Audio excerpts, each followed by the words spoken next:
Welcome to the Building Amazing Cities and Towns podcast, the podcast for mayors, council members, managers, staff, and anyone who's interested in building an amazing city. Your host is Jim Hunt, the author of Bottom Line Green, How American Cities Are Saving the Planet and Money Too, and his latest book, The Amazing City, 7 Steps to Creating an Amazing City. Jim is also the former president of the National League of Cities, 27-year mayor, council member, and 2006 Municipal Leader of the Year by American City and County Magazine. Today, Jim speaks to thousands of local government officials each year in the U.S. and abroad. Jim also consults with businesses that are bringing technology and innovation to local governments. Jim, welcome to the podcast. Excited to talk about this episode. Oh, great. Thanks, Matt. So today we're talking about motivation, and when we think about motivation, we often think we know what motivation is. Let's define it to get started here today. Well, Matt, and I think that's a good way to start, because a lot of times I know when I talk to people about motivation, and of course we talked about attitude in the last episode, sometimes we get things confused. And I think one of the couple of things that get confused is, people think that having a positive attitude also includes motivation. And although I think you can make the case that if you have a positive attitude, it leads toward being motivated. But motivation, I believe, from my definition, is really the reason that you're acting or behaving in a particular way. And it's the desire or the willingness of someone to do something. So not only having a positive attitude and creating a good attitude within your city, and as we talk, Matt, I think the probably the most important thing that I kind of learned in terms of the podcast of dealing with attitude is that the motivation is going to come from, if you're a council member, if you're a mayor, an elected official. So there's motivation there. Why are you doing things? What's motivating you to act in a particular way? But you also have let's say, the city manager. You have the city staff. You have the other people that are kind of connected. So you would have the Chamber of Commerce in a community, and you would have the most important part of the community is the citizens. And I think that's where motivation comes in, is that we're talking about what is the motivation of these various interest groups, if you will, and that's kind of the idea of that. The other thing, and I think that hopefully we can relate to this, is that we have the extrinsic type of motivation. We also have the intrinsic. And when we talk about the extrinsic, we're talking about people that are motivated by money, praise, awards, recognition, and benefits. And although that sometimes sounds a little transactional, if you will, so you're thinking, you pay someone and they're motivated to behave in a particular way. And I can give you examples. So you think in terms of local government, people that work for the city. So there's a point of that they're motivated by money. In fact, many employees of any business or any organization, if you don't pay them on Friday, they may not show up on Monday. Right. So you look at that, you're thinking, but that is clearly a motivation. When you talk about citizens being motivated, when they're investing their time and effort in the community, and we're going to talk about this in this episode, if they do it and there's no extrinsic recognition for that, there's no praise, there's no awards, there's no recognition in the newsletters and things like that, then that becomes tougher and tougher to get people motivated in the community to go out and work toward improving their community. Then we talk about intrinsic. Oh, go ahead, Matt. Oh, that's fine. You're good. Okay, then we talk about intrinsic. So when we talk about intrinsic, I think that's the one that you take away the praise and the money and the recognition and the benefits. And this is where a person's internal values and the reward of feeling good to achieve a positive reaction. So when you balance these, you look at it that as a citizen working on behalf of the city, working to build an amazing city, I think that there's a mix needed, that not only is it that you could say, because I think a lot of times people would say, well, shouldn't people, when you get up in the morning and go out in your front yard and you see that somebody is littered in front of your house, shouldn't that internal motivation, that you would go out and clean it up and you'd stand there and you'd say, you know what, I think I did a great thing for my community because I don't want my community to be, impacted negatively like that. And that's true. Same way with staff, same way with officials and managers and so forth. But I think that mix of having, the praise, the awards, and the recognition are important also. And when you have a good mix of that, and as I travel around, when I see cities and towns that are just operating at top level efficiency, they have figured out how to balance those, and they attract the right type of people into the community that are intrinsically motivated. And they also back that up by the extrinsic recognition and awards and so forth. So that's kind of that broad definition of what motivation, I believe, in the context of the book, The 7 Steps to Creating an Amazing City. So that's great. And let's talk about why motivation is important in local government. So we know what it is, but why is it so important? Well, I think the key of it is that we can't succeed without it.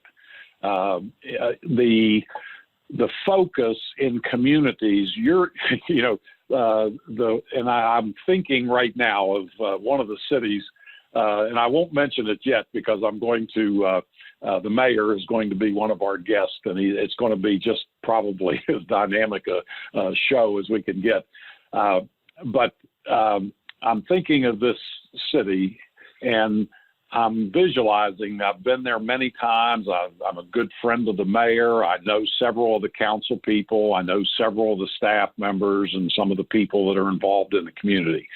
And when I start thinking about motivation in that community, the reason it's important in local government is that everyone starts it feeds off of itself. And when you see the motivation happening in the community, it is magical.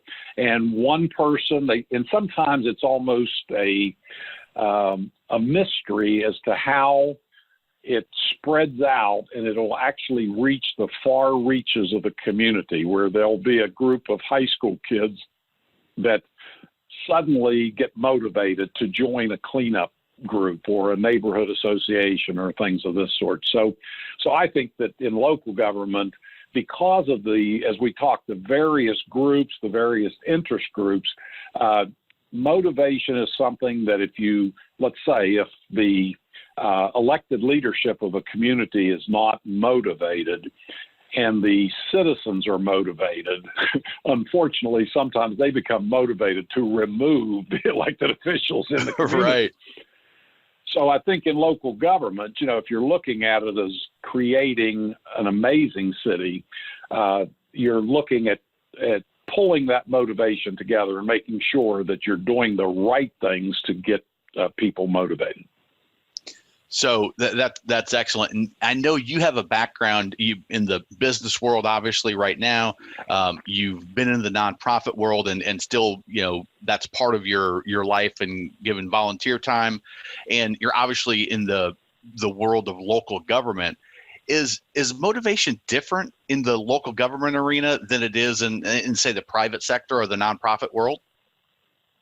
Well, I think it is. And the reason, the distinction I would make would be that in the, let's say in a company, that you're working for a company, They have an internal system of motivations, obviously, money. They have awards and recognition and so forth within that. But you can leave work at 5 o'clock and be very unmotivated when it comes to kind of the rest of your day. Or on the alternative, you could be very unmotivated at work. You could be in a very non-motivating environment, but you're a golf nut and you go out at 5 o'clock and you rush to the golf course. You're getting in, you're improving. Your motivation to be the club champion that year is the practice, and you're buying equipment, you're watching videos. So you can segment your motivation in your life. And I think all of us do to some degree. But in local government, because it's kind of where we live, and I think that's what separates the motivation in local government. It's hard to turn it off, and I'll give you an example. When I spent 27 years as an elected official in my hometown, and sometimes people would say, "Well, what's that require?" Because some people wanting to run for office, they say, "Well, how much time does it take?" And you would talk to them about it. And you say, "Oh, it's 2 meetings a month. You have 2 conference sessions a month. You have sometimes special events, ribbon cuttings, meetings with economic developers and things of that sort." So that's basically it. But the reality of it is that during my 27 years, I lived the 24 hours a day. And my motivation, I'm driving home from a meeting where I worked, and I see an area of town that somebody had graffitied a wall, or some house looked like there was drug activity and all. And I took it that my motivating factor was that pretty much if I was, when I was awake, I was motivated to work on behalf of my community. And I think, it's hard to turn it off, and it's hard to get people that if you live in a town and you're just a citizen, not just a citizen, but you are a citizen. You're driving to a meeting, you're driving to a little league game or a ball game or so forth, and you see something that it just bothers you. There's somebody dropped a big bunch of litter. There's some, a decrepit house in the neighborhood. It follows you around. I mean, it just it drives you nuts sometimes. And you want people, I think that's what you want. You want eyes and ears in the community. You want people motivated to say, "Listen, I don't live in this section of town, but you don't do that in this town of littering or the crime and so forth." So that's where I think the motivation is important and different in local government. Okay. So as you're looking at all these different motivations, what are some ideas to get everybody kind of on the same page when it comes to, community projects? And like you said, getting making sure that the right things are happening out there in the community? Well, and this might be the most important part of this session, because in many cases, that is a good question. And it's one is that how do you get people involved? And I've spent most of my life doing community type activities, whether it was when I was younger and a member of the Kiwanis Club, and we were doing community benefit things, helping guide during parades and a lot of different activities during that. And then getting into local government. And then I served with Habitat for most of my adult life. So getting these community projects and getting people excited, there's some key points that I think it's important for communities to understand. And that is when you're doing a community project, it's telling people exactly what you want them to do.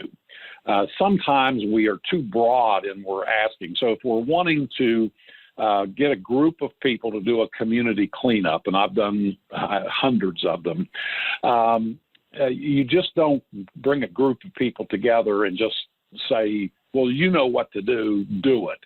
You want to be very specific to know exactly. We want to clean up Oak Street. We want to meet over here at 10 o'clock. We're going to have a truck coming and so forth. As they understand exactly what they want, what you want them to do, they're able to put their perspective of how much time do they have available, what skills do they need, and things of that sort. The other is that you can't solve every problem in a community in one afternoon. So you want to limit the amount of time and the effort that you're asking for. I don't think it's wise to burn out volunteers. I don't think it's wise to burn out employees. So you want to be cautious that you're not overstepping and asking for way more. And then you end up, that motivation becomes a negative because people are giving up their free time and things of this sort. So that's important. I think, and this is one that's important, share in the sacrifice. There's nothing worse than having a community come together for some event. And if you're a leader in that community, whether it's on the citizen side, maybe you're the chairperson of an event, or maybe you're an elected leader or a manager in a community, there's nothing worse than the mayor showing up and taking a picture for the paper, and then as soon as the news leaves, that the mayor just gets in his car or her car and drives away.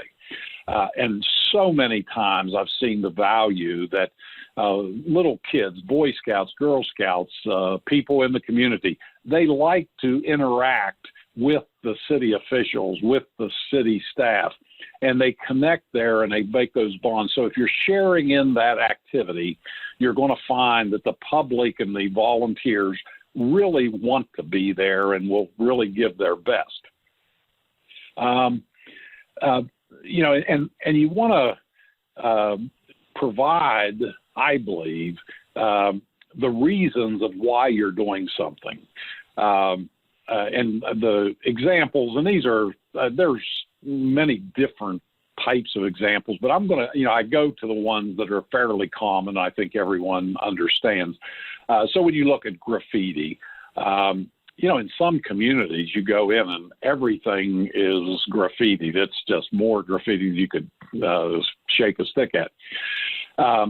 So when you're talking to a cleanup group, let's say, recognizing that you can't, like I said, number one, you can't eliminate graffiti completely, but you want to let people know, what does cleaning up the graffiti do for a community? It's not just the fact that it's visually appealing then, but it also ends up potentially by redirecting the efforts of people doing graffiti. The other thing, criminal activities and crime and drug activities that follow graffiti. You want to let people know exactly why you're doing it, because it's a bigger purpose than just going to a wall and scrubbing it or painting it that potentially might be, somebody may re-graffiti it the next week.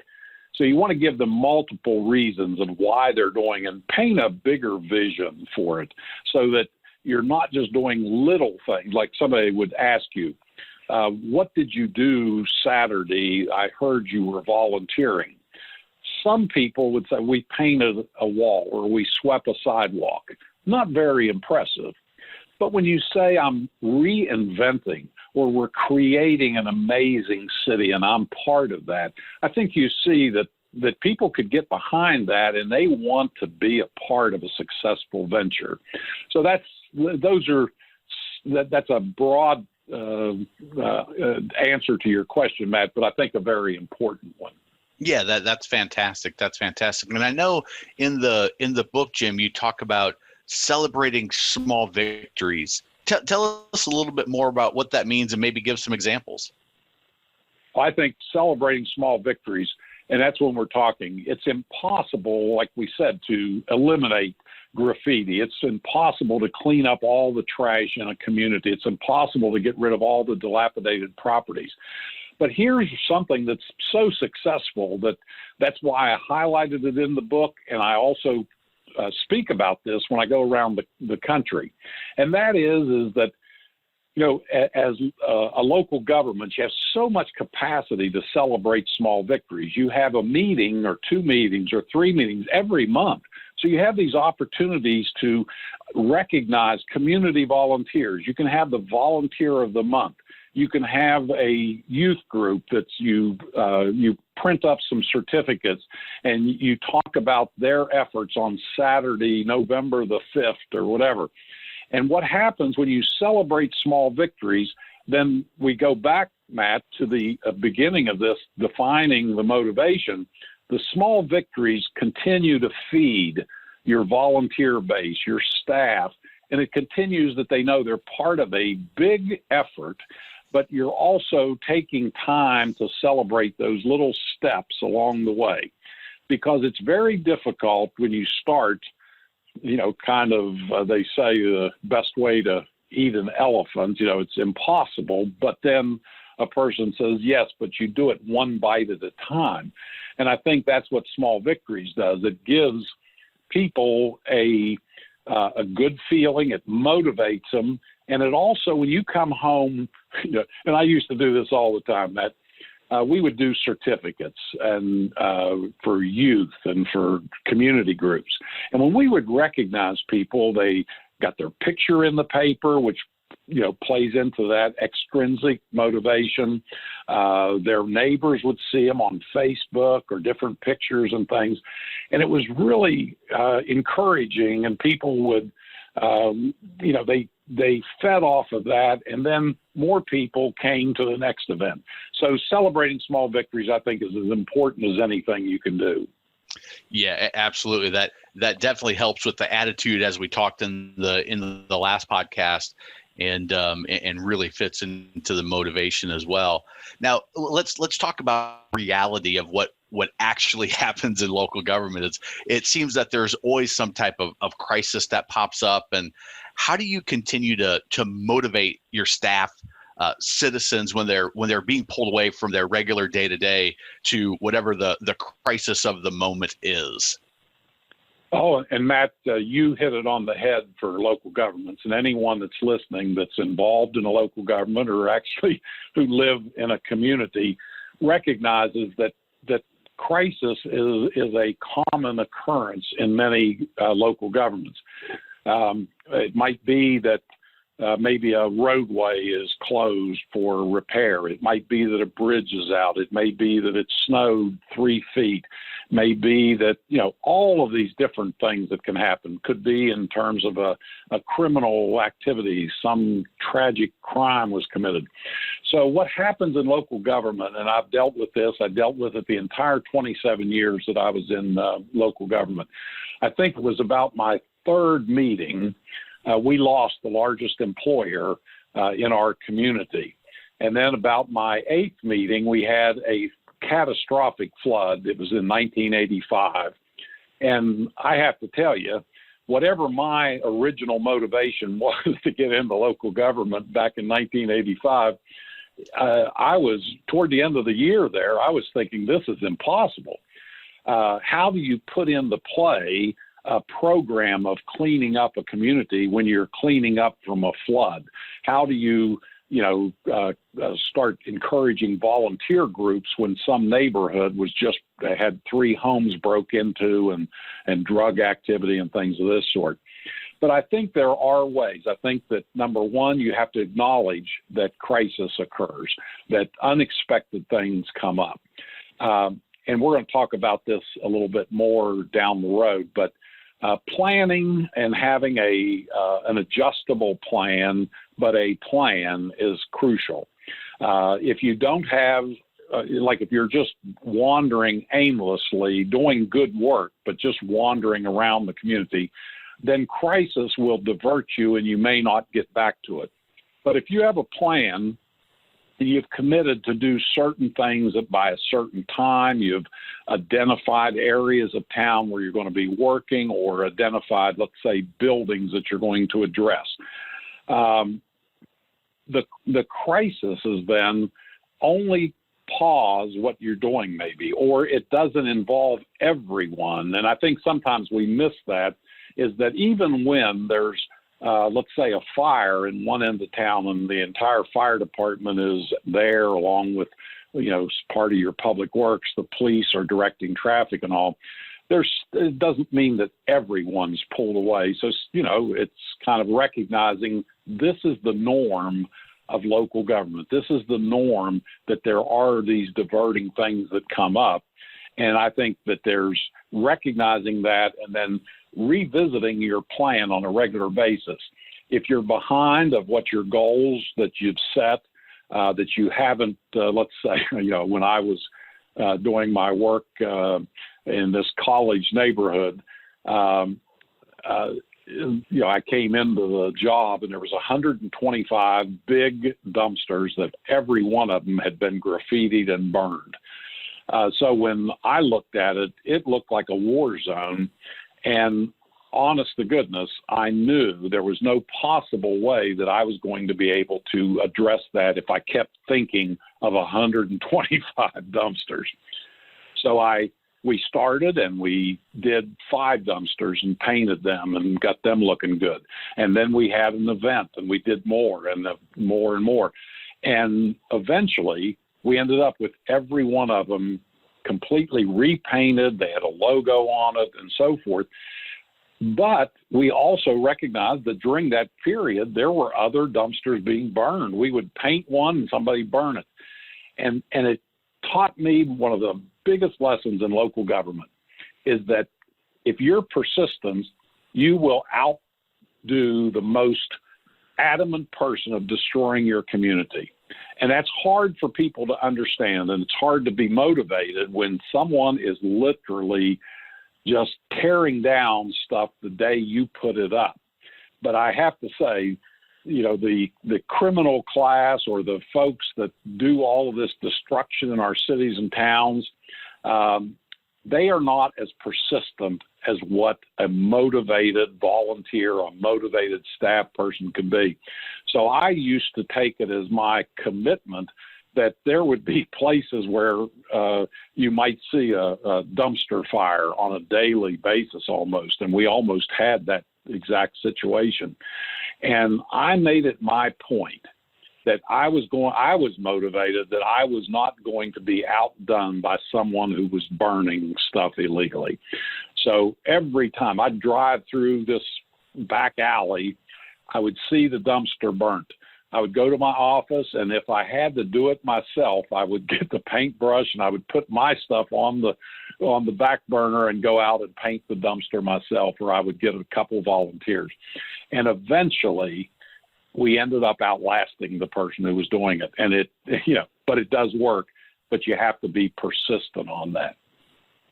Yeah, that's an excellent story. I love that one about the paint and the dumpsters.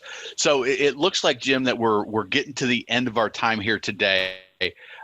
Any thoughts for our listeners that might motivate them to create an amazing city? Well, I tell you, Matt, it's shocking to me that we're close to the end because this is an exciting episode. But so motivation, I think, and take it from me, I've spent my entire life in local government. Motivation can create an amazing city. It just can. And when you have when you get a little motivation, it leads to more motivation. And I've seen it so many times where people, I believe, and I talked about, there are people out there that are not on the same page with people wanting to build amazing cities. But I do believe that even those people, I think even the graffiti artists, there's many communities that have identified that these are truly, in many cases, artists. And that, they're kind of undisciplined artists.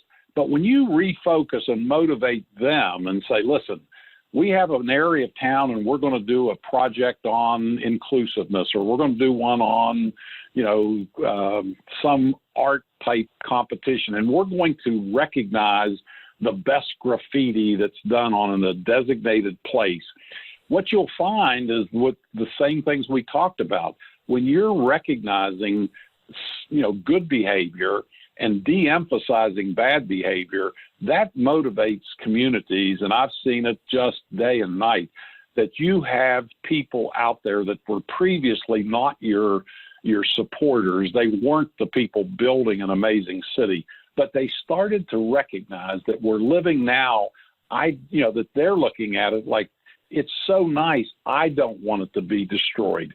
And I think when that happens, you sit back a little bit and share in some of that award or the recognition and praise, and know that you've done a job of motivating a community in various different ways. Some in terms of staffing by paying people adequately, but also through the recognition and then dealing with volunteers who are unpaid. You're doing the things that recognize them, that make them feel, you know what, it's worth it to build an amazing city. Yeah, that is fantastic. I think that's a great way to end it. If you enjoyed this podcast, we appreciate it if you just leave a review. Share it on your social media. Share it with anybody you think would find this interesting. Subscribe so you don't miss a single episode. We've got a bunch of great ones coming up and some fantastic guests that are slated in the future. And if you'd like to learn more, we have a special gift for you that Jim created, the 10 Steps to Revitalize Your Downtown. It's a free white paper for those interested in making their city or town an amazing city. And you can grab your free copy and get that instantly at www.amazingcities.org. And until next time, here's to making yours an amazing city.